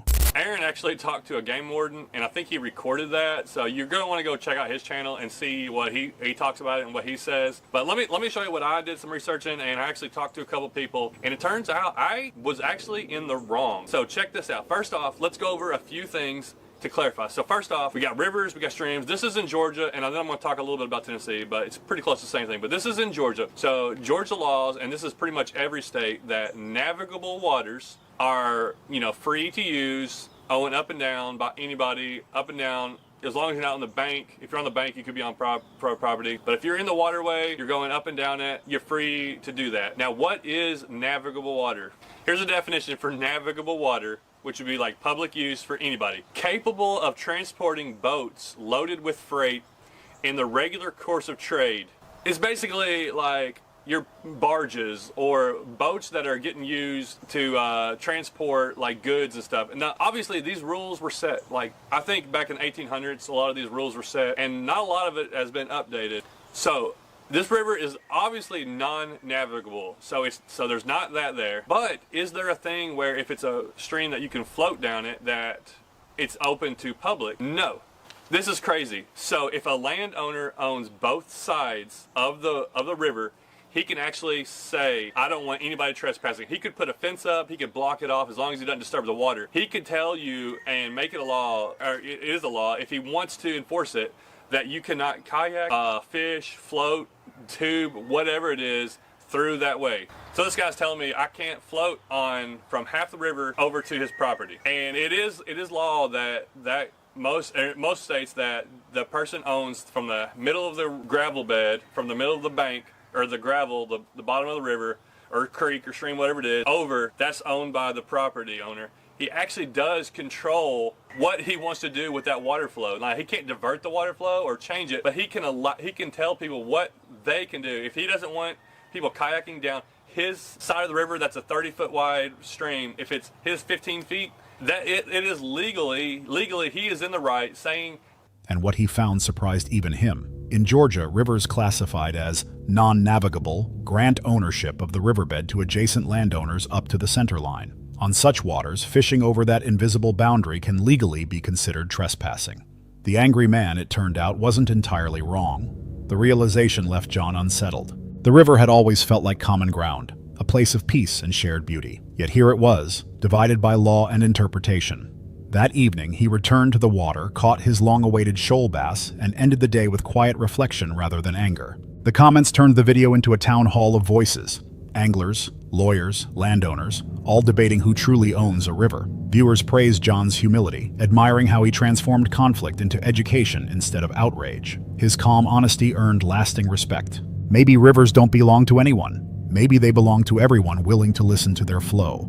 The law divides the banks, but the current still runs freely between them. On February 6, 2025, YouTuber Kayla boarded an Amtrak sleeper train from Houston, Texas to Chicago, Illinois. Known for her calm, minimal life travel vlogs, Kayla often films herself camping or living simply on the road. But this trip felt different.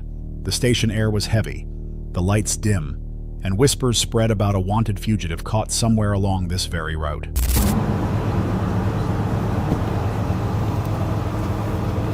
Bus stopped, and it looks like they took somebody off the bus. And the driver said stay here, so I don't know what that means, but we're stopped in the middle of the highway, so I don't know.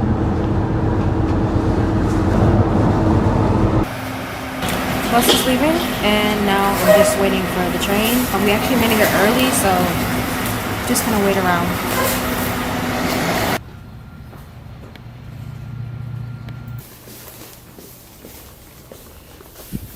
That was a pair of shoes. Those are just two random pair of boots. That's pretty scary. I'm in the train station right now, and it's kind of creepy. It kind of has a weird smell. It is giving me a really bad headache. I'm not gonna lie to you guys. I'm not sure when the train comes, so I'm just sitting here waiting. Her journey began with a delay. Before even reaching the train, the bus she was riding was stopped by police. Someone was taken away in handcuffs. When Kayla finally arrived at the terminal, the air carried an odd smell that made her head ache. She filmed her ticket, the quiet waiting room, and the flicker of the overhead lights as she prepared to board. Alright, so I'm finally walking to the train. It was supposed to be here earlier, but it got delayed due to a wanted fugitive, so police had to come and take him off the route, and we got pulled over too on the bus for the same situation, I guess, which was really weird. But the train finally came, and this nice lady's asking for my meal, and then the guy came and took me to my room, which was a pretty long walk actually. I think this is the bed. I think it comes with two beds. Okay, well, let me to change.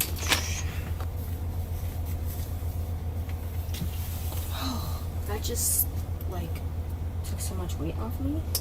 Finally got my PJs on, and I'm way more comfortable than I was just a few minutes ago. And I'm really happy that the train is finally moving now. I do like the motion, so I know I'm gonna get a good sleep. But I'm ready to eat and I'm starving. I want to show you guys what I got.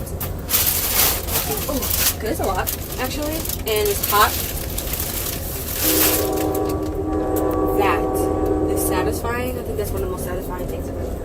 But so basically, it is kind of loud. The train was late. Officials explained it was due to a fugitive being removed from the tracks earlier that evening. When she finally stepped inside, a uniformed attendant guided her to a small sleeper cabin with two narrow beds and soft yellow light. She placed her bags down, changed into comfortable clothes, and watched the world outside fade into darkness as the train began to move. Dinner came on a tray: a cheeseburger, butter chicken, and a brownie. I'm going to Chicago on a train. If you guys didn't know. Oh, snap. I haven't seen my mom in a while, and my sister, and I do miss them, so I'm coming out there. I do live with my dad in Texas, so I don't get to see my mom as much, but I thought I'd make a trip out here just to see him for a few days, which, oh, I am very excited because they haven't seen me in a while.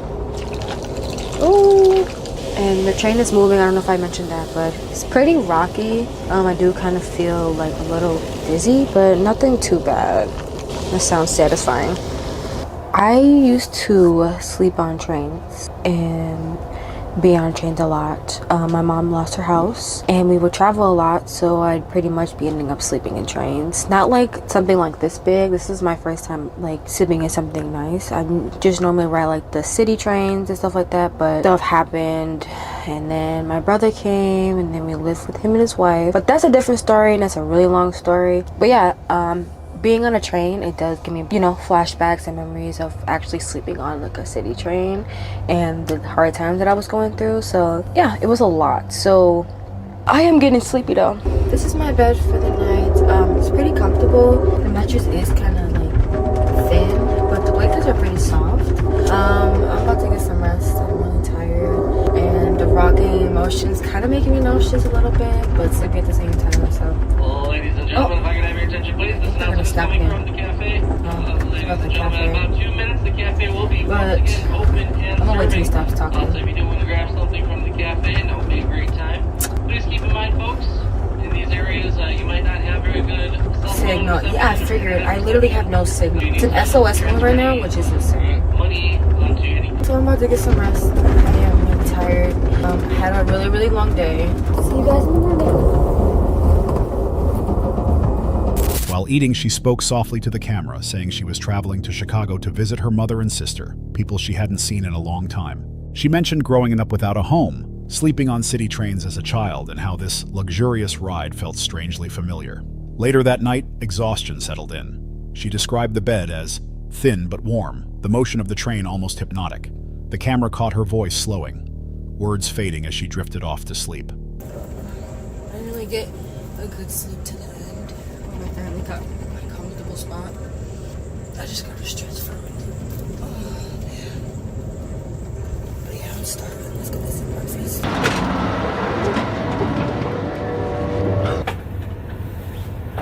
The table looks like it's a little broke. It'll hold up while you're eating. Just you might have trouble getting it back into place. Okay.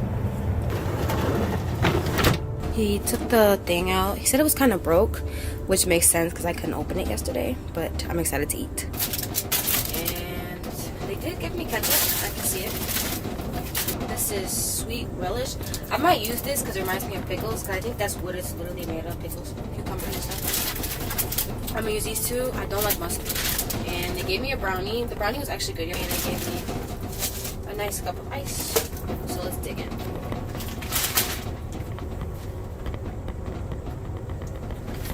Smells kind of weird. The bread is hard. The crazy part is that the train is so wobbly, my camera is sliding. So, sorry about that. Should be good now. Alright, let's try. Catch him. This is a big glizzy too. It doesn't even fit inside the bun all the way. It's crazy. That's good enough. Man, this is so wobbly. I can't push the chair. But I'm gonna take a bite of my glizzy.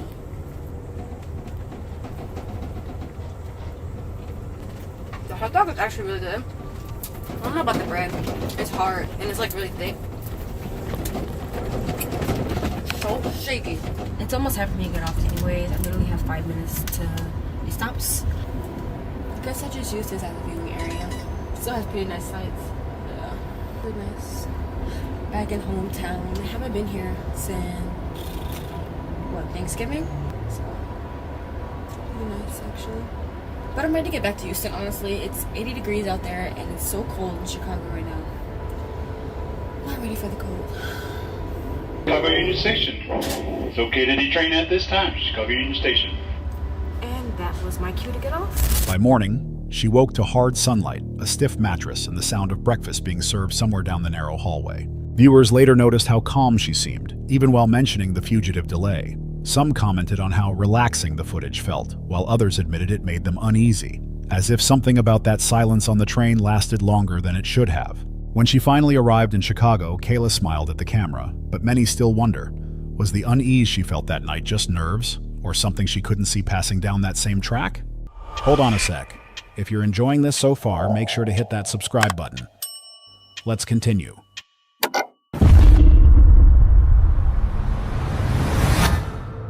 On January 29, 2022, Luke Nichols, creator of the YouTube channel Outdoor Boys, began a winter camping trip deep in Alaska alongside his sister Michelle. Known for documenting survival and family adventures in the wild, Luke's channel often captures warmth in harsh places.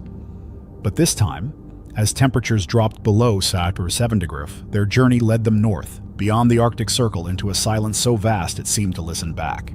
Then, as night fell, something began to howl.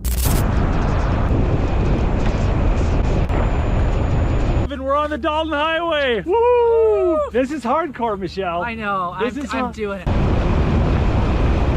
All right, Michelle, we're here at the Yukon River. We're here at the only gas pump between Fox and the Arctic Circle, and one of the only buildings between Fox and the Arctic Circle. When I was engaged to my wife, I actually spent 5 weeks living north of here along the side of the road with a construction crew, and I used to have to come down here to get gas all the time. In front of each of these parking spots, they have a 120 volt outlet, so you can go ahead and plug in your oil pan heaters to keep your cars from freezing overnight. All right, let's check out our room.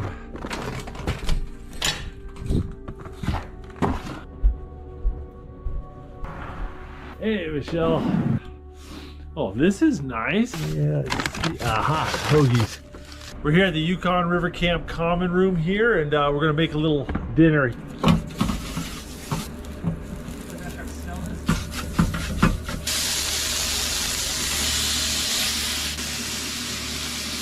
Doing something. Ventilation system's working very well. Philly cheesesteak sandwiches. I was gonna cook these over a campfire tonight, but you know, you gotta be adaptable when you're in Alaska. Best Philly cheesesteak north of the Yukon, right here. So right now we are on the banks of the Yukon River here at the Yukon River Camp, and we've got about 2.5, 3 hour drive to the Arctic Circle tomorrow. So we are in easy striking distance of our campsite for tomorrow. So this will be nice. The drive north began under a gray sky, the snow stretching endlessly across the Alaskan frontier. Luke and Michelle passed Denali National Park, Healy, and Nenana, towns small and still under layers of frost. The thermometer read 7 degrees, but the deeper they drove, the colder it felt. At Yukon River Camp, they decided not to set up their tent in the darkness. Instead, they stayed inside the small outpost, resting before the road ahead. By morning, the world outside was white and silent. After breakfast and a stop to see the Alaska pipeline, they continued toward their destination. This is the Arctic Circle! Yay! We gotta stand in front of the sign.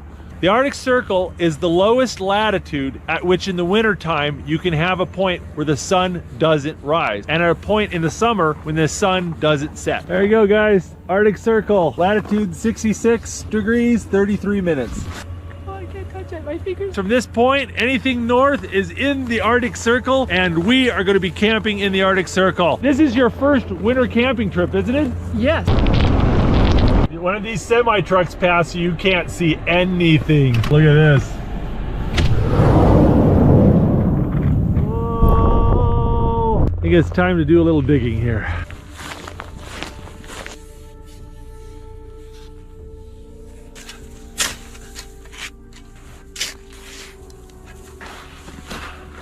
So yeah, you did it!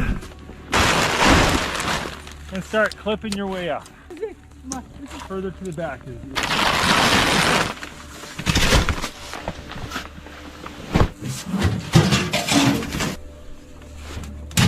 This is fat wood. You smell it. It's got a strong pine smell to it. When a pine tree dies, all the resin drains down to the stump, chop up the stump, and it's full of this flammable pine tar, and so it makes a good fire starter. I take my tin. There we go. Giving you a nice warm home, going out in the woods, I suppose, too. Let's see. Here, we'll put some rice in there. We got olive oil and diced onions here. Yeah, they did have Mongolian. No sense in taking stuff back home, right? Let's use this up. We got some heavy whipping cream here. I forgot to do that. This looks delicious. What do you think? Smell good? It smells delicious. Awesome. That's not awkward. Just pretend the camera's not here. It's not awkward. The camera's not here. Just not too bad, huh? It was delicious. It's low calorie. It's diet. They reached the weathered wooden sign that marked the Arctic Circle, a quiet milestone few travelers ever touch. Beyond it, the road narrowed and the wilderness grew emptier. They found a clearing off the highway, buried in snow, and began to work. Luke shoveled out space for the tent, the snow crunching under every step. Inside, they assembled the hot tent, its metal stove flickering with orange light. Soon, the cold outside was replaced by warmth so strong it felt like summer. They laughed, cooked beef stroganoff, and watched the steam rise against the canvas walls. Then came the sound. Wow, we just finished dinner and it's getting kind of quiet. We just heard a wolf howl. It was a wolf howl. Yeah. It didn't sound that far away, but it was down near Tanana. Oh, there it is. Yeah, it's coming from that way. Yeah, it is. Oh gosh, that is totally a wolf. Somewhere in the distance, a long, hollow howl rolled through the night air. Luke paused, listening. There was no panic, just silence after. Another faint echo followed, then faded into the wind. The fire burned lower, the tent glowed faintly, and outside, the vast snow-covered forest waited. Before sleeping, Luke set his camera outside to capture the night sky, hoping to see the northern lights. The footage ends quietly. Two siblings asleep, a fire dimming, and Alaska stretching forever beyond the frame. Some viewers said the wolves' howls were haunting, but others noticed how calm Luke remained. Maybe that's what makes the moment unsettling. It isn't fear, but the realization of how small humans become when the wilderness decides to remind them who's home. By morning, the tent had cooled and the snow had erased every track outside. The trip seemed peaceful, but many wondered if those howls ever stopped, or if the silence simply grew used to them. On September 27, 2021, Irish YouTuber Dara Ta, known for his daring exploration videos, entered what he called the most claustrophobic cave in the world. Filmed somewhere in the United Kingdom, this wasn't about chasing views or fame. It was about confronting his lifelong fear of confined spaces. A tunnel so narrow it barely allowed movement, a challenge that could only be finished by crawling through the darkness itself. The video begins at the cave's narrow entrance, where Dara explains his mission, to face claustrophobia head-on. I mean, this is one of the hardest crawls in the world. This entrance crawl is obviously horrific, but on the way out then, there's a challenge called the vice. If you get wrong, you end up dropping down into the lower part of the keyhole and getting jammed. What happens if you get jammed? The last rescue took almost 9 hours from the incident happening to exiting the cave. The last rescue? It's just the entrance, man. I haven't seen anything yet. I can't even feel my head. Alright, keep going. Lovely. My arms race. This is so scary. That is tight. Oh god, I am not liking that. Oh my god.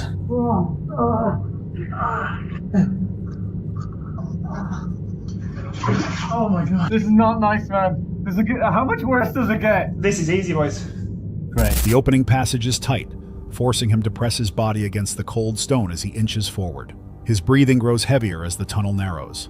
Each small shift of his helmet scrapes the rock above. Further in, he admits this is the most dangerous situation he has ever been in. One wrong move could trap him completely. At one point, he gets stuck, unable to move forward or backward.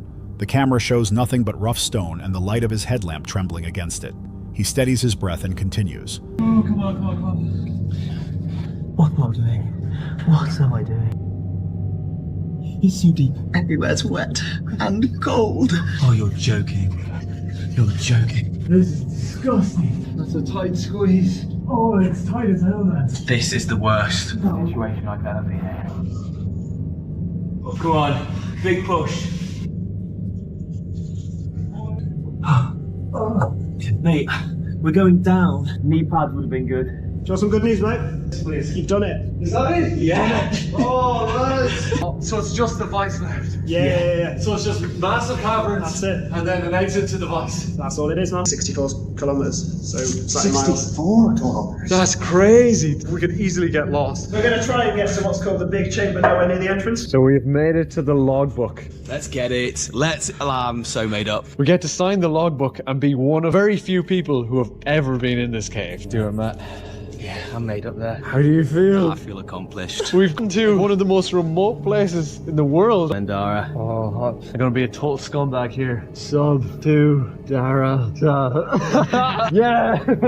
After crawling for what feels like an eternity, he finally reaches a vast chamber deep within the cave system. Inside lies a logbook signed by past explorers. Dara adds his name before pressing onward to the final test. The Vice, a passage so tight he can't even turn his head. Somehow, he makes it through. Viewers later said the scariest part wasn't the cave, but the calmness in Dara's voice while being trapped. It wasn't panic, it was resignation, as if he'd already accepted that fear was something you could only survive by moving through. Dara called it unbelievable and promised never to return. Yet many wondered, if fear lives in the dark, does escaping the cave mean you've truly left it behind? On April 28, 2023, truck driver and YouTuber Alex Nino, known for his late-night truck camping videos, parked his rig on a lonely hill somewhere in California. His channel usually shows the calm side of life on the road. Quiet drives, roadside meals, stories told beneath truck lights. But this night was different. Beneath that hill stood a cross marking where someone had died, a place Alex once swore never to return. Yet tonight, he did. The day began like any other. Alex filmed himself preparing the truck, checking the trailer, and loading pallets of grapefruit before hitting the road. As the sun faded, he delivered the load and pulled over for dinner. It was during this quiet break that he began talking. Alright guys, so today we're staying. This exact location is a location where me and my uncle have always, whenever we stay here, we always get the ugliest feelings, and I think it's because I think a little bit more down the hill someone passed away and there's like a big old cross on the floor. So whenever me and my uncle stay here, we always get these ugly feelings, especially at night. And I even one time got sleep paralysis. If you guys don't know what sleep paralysis is, I will pop up a definition right here. But it's one of the ugliest feelings ever. And ever since then, I have not stayed here. But for the sake of the video, I'm gonna do it for you guys. Probably won't be that bad, but in my head, I'm probably gonna make it bad. But let's get ready for bed, make myself a cup noodles. I'm gonna watch a podcast. And I wanna show you guys the lights again. I get such a vibe in here, man. Let's get ready for bed. Not about work, but about the strange things he'd seen while driving. He spoke of seeing his grandmother's face in the moments before a car accident years ago, an image that lingered even after the crash. Then he told another story, one that still unsettled him. Driving with his wife near Bakersfield along Highway 99, they both saw a person sprint across the road. They hit the brakes, hearts racing, only to find no one there. When he replayed the dashcam footage later, the road was empty. That night he parked his truck on a barren hillside. He'd been here before, a place that made him uneasy, with a large white cross at the base of the hill where someone once died. He admitted he had once experienced sleep paralysis here and had promised never to come back, but for the sake of the video, he broke that promise. The hill was silent, dark, and lifeless, just an open space surrounded by nothing. Inside the cab, the heater hummed. Alex made coffee, spoke softly about missing his family, and reflected on the loneliness of the job. Honestly, I think being a truck driver is probably one of the loneliest jobs you can have. If you're an introverted person, this is the perfect job for you, but it honestly really does get super lonely, especially when you have a family. I have 3 kids and a wife, and I get super lonely. Sometimes I get really depressed on the road, and I don't even stay out on the road that long, a week at the most. It's super hard though, because then there's times where you miss stuff. Like I missed my son's first day of school ever. And I remember being so sad about that, so bummed out. But I've always told myself that you gotta be able to make sacrifices if you want to give your family the life that they deserve. Life is all about sacrifices, and if you're not willing to make sacrifices, I feel like sometimes if you're not willing to make sacrifices, you won't get ahead. You gotta make sacrifices, man, especially as a truck driver. I actually remember that my brother-in-law stayed down here too, and he heard knocking on the back of his sleeper. Like back here, like if someone was on the catwalk knocking on it. And he looked outside, and there was no one there. And it sounded like this. He remembered how his brother-in-law once heard knocking on the back of his truck in this same spot. But when he looked, no one was there. Alex smiled faintly, brushed it off, and tried to rest. By morning, he said the night had been peaceful, except for one thing. He had dreamt of being chased by a man with a gun. Many viewers said stress and exhaustion could explain the dream, or even the knocking, but others weren't so sure. A cross, a memory of paralysis, and a promise broken all in one place. It's hard to say whether he was alone that night, or if something simply chose not to show itself. As he drove away, the hill disappeared in the mirror, quiet as ever. But those who know the road say the knocking never stopped. It just waits for the next truck to park there. On August 4th, 2024, outdoorsman Thomas Locke set out for a quick solo camp in a quiet UK woodland, with his dog Eerie trotting beside him. Thomas Locke's channel usually captures calm wild camp moments and honest fieldcraft, simple tents, simple meals, honest nerves. But this evening felt different from the start. Late after the gym, racing the light, turning off the main path toward a darker pocket of trees. He hoped for rest. Instead, he found a camp he couldn't finish. The rush begins the tone. Sunset is close. Thomas scraps his original plan and chooses a nearer forest, hoping to salvage the night. The approach is rough.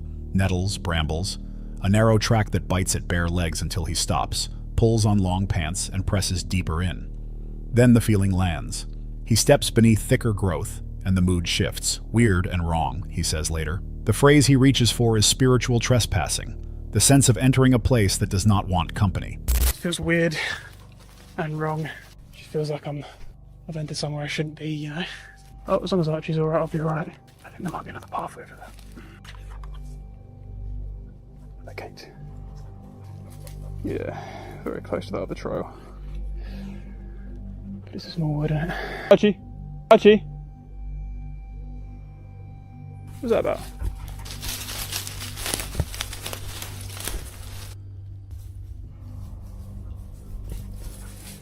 Oh man, I don't know. Tell you what I'll do. I'll get some food going, some smidge spray on, and then I'll see how I feel. Just doesn't feel right. Let's get some food on. Just my mind playing tricks on me. What's wrong, Archie? This dog's tail, he keeps looking over there. His tail. It's just completely dropped. He keeps looking in that direction. Just birds, mate, just birds. Yeah, fuck it. Nah. Something's fucky. Something's fucky. Pardon my language. But I've ever sworn on this channel.